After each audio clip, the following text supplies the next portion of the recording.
Jameis Winston does it again. What do I mean? I'll tell you later. And in Champions Personified, we're going to take a different bent and talk about how a champion can be without hoisting a trophy. Cole Sports presents On the Daily.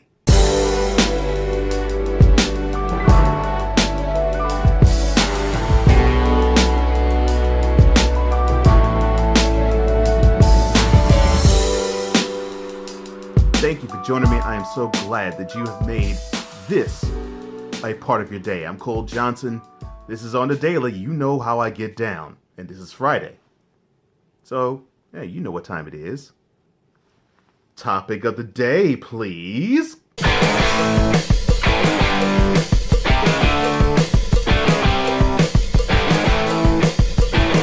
So, number 3 for the Tampa Bay Buccaneers, and number 1 in probably only Florida State's hearts. Well, at least Florida State's alum. Jameis Winston, he was informed by the NFL that he's going to be suspended for the first 3 games of the 2018 season, which starts 3 months from now. Why? Well, there was an incident 2+ years ago, March to be exact, of 2016, where he was in an Uber, and it was a female driver that was taking him just around Scottsdale, Arizona. They allegedly stopped at a drive-thru, and while the lady was ordering, he allegedly reached over and grabbed her crotch. Now, I did say allegedly. It hasn't been proven if he's done this or not, but then again, we are talking about a guy who allegedly sexually assaulted someone when he was a Florida State student, but it was settled by the school. And of course, he had other issues like stealing crab legs out of grocery stores. Whenever I think of Jameis, I think of the brilliance that he has, and then I juxtapose that to the self-destructive nature he has. And it's so apparent that he has this ability to galvanize a team and lead them, but he has the propensity to crash and burn himself. And I think that's the most frustrating part about dealing with anything Jameis Winston. And then if you're the Bucs, you slid all your chips into the center of the table. You said this is your franchise quarterback for the next 10 years. And he's done decent enough. Now, he should improve somewhat this year, since this is his 4th year, but he seems to take those 2 steps forward and takes those 2 steps back just as quickly as he takes those 2 steps forward. I want to see something out of him where he shows us that he can be the galvanizing spirit of that team, where they don't see him be that loose cannon. They see him being the glue. And they have a pretty talented team down there. So in Tampa, I think for some reason he just needs to find a way to get out of those necessary things that cause him trouble and just be focused. And hopefully this suspension will help, and I really don't want him to appeal, because we saw what happens with Ezekiel Elliott doing the same thing last year. He appealed and appealed and appealed. He did a stay, he did a stay, did another stay, did another stay, and then of course the NFL won. He served them games, and it happened to hurt the team because down the stretch they missed Ezekiel Elliott. So hopefully the same thing won't happen with the Bucs, and Winston serves those games, because the NFL has proven if they feel as though you're guilty, you're going to serve them games. And that is the topic of the day.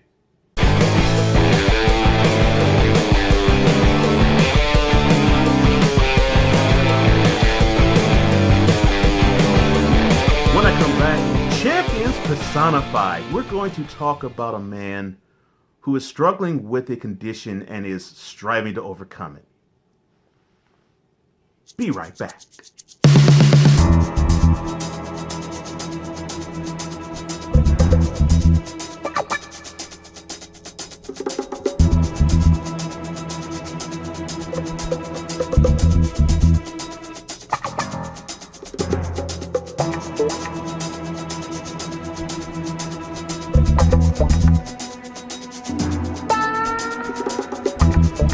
Coming up on tomorrow's edition of On the Daily, we're going to talk about the Lakers. They actually reached out to the San Antonio Spurs, inquiring about one embittered Kawhi Leonard.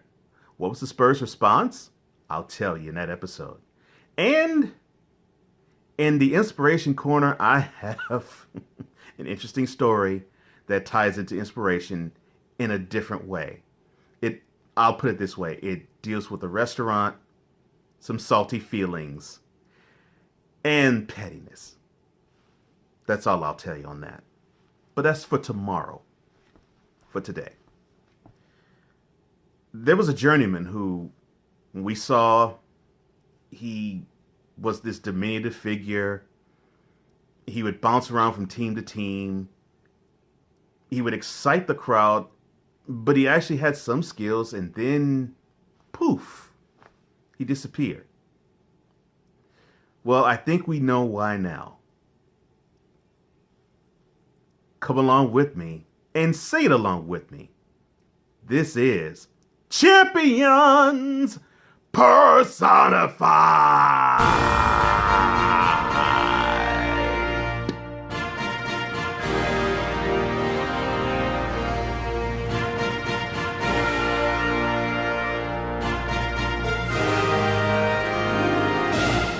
I saw this slam dunk competition involving one now journeyman, Dwight Howard, and Nate Robinson. And I looked. Listen, there's one guy who is 6'9", 6'10", and then there's another guy who was 5'9", maybe 5'10" on a good day. And they went at it, and they went after each other tooth and nail, and it was an entertaining bit. And Nate pulled it out. Little Nate pulled it out.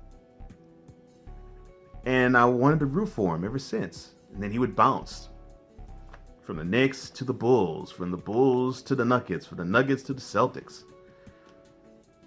and many other teams in between. And I would always wonder, well, why is it this guy seemingly having skills not stick on a franchise? And later he left. And then they said that he was trying out for football. And I'm thinking to myself, okay, I know that there are 5'9" guys who play football, but normally you play football from a wee bit, 5, 6, 7, or 8. And if you're 30, you have played it for about 20 years. So you're accustomed to the life. You're accustomed to the hits, and you're accustomed to the rigors of football play. Because you've done it at high school level, college level, and the pro level. Just walking straight off the street into a pro uniform, that's a bit difficult. But he tried it. Fortunately, it didn't succeed for him, but he did try it. Well, there was an article on Bleacher Report where it talks about Nate Robinson's departure from the NBA and why. And he said that he suffered depression. In fact, his quote was, quote, "The NBA gave me my depression. I am not a depressed person." Close quote. Now, let me climb on the soapbox real quick. A condition can't give you something. No, you can be diagnosed with it, and you can have those emotions, but that life can't give it to you. But that's what I think. Okay, off soapbox. All right, so the most intriguing part in the story to me was when Robinson talked about his stint with the Knicks. And he, having issues with one Hall of Fame to be head coach, Larry Brown. I'm sorry. One Hall of Fame head coach, Larry Brown. And it was said by Robinson that Brown would get on him all the time. And that he stated this also in the New York Daily News. Quote, bullied me to tears. Close quote. He also said that Brown called him a, quote, little, close quote. Now, Brown, to his defense, said that he doesn't remember saying those things, but if he did, it was horrible, and that he apologizes if that was said, but he couldn't remember. Now, why am I highlighting this, and why am I saying this is a champion thing to do? Well, normally there is a stigma with males, let alone athletes, male athletes, but with males, with men, that you aren't supposed to be open and outward with emotions or things that bother you. And one of the things that helps any of us overcome something is that if we face it, then we have the ability to overcome it. So that to me is what I embrace here. And athletes like Nate and like Kevin Love, who openly talk about being diagnosed with depression and having depressed states and working through them and overcoming them. It's beautiful to see, because we tend to think, even adults, that we see these athletes and they do these superhuman things, they do these extraordinary things, and you think, well, they have no worry in the world, especially now, because many of these athletes earn 7 figures at worst.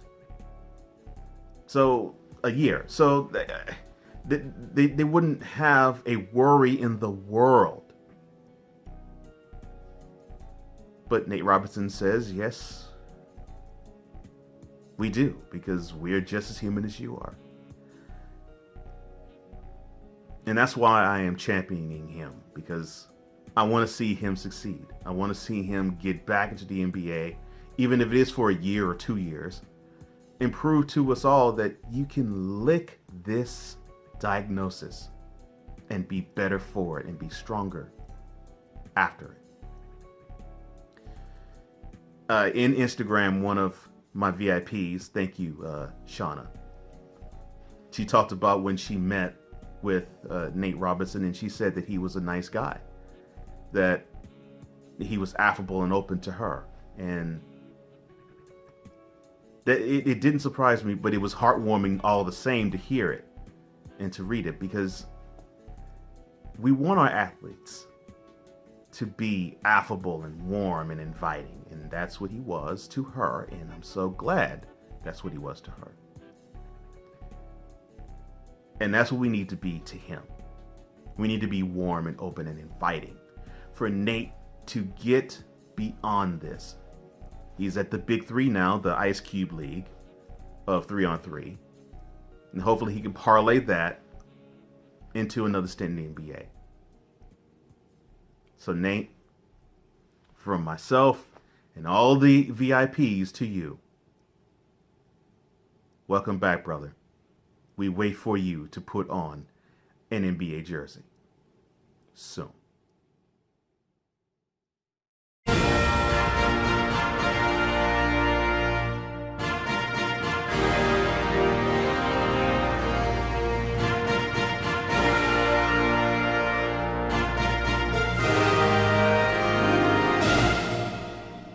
If you happen to like this episode or any episode that you have seen thus far,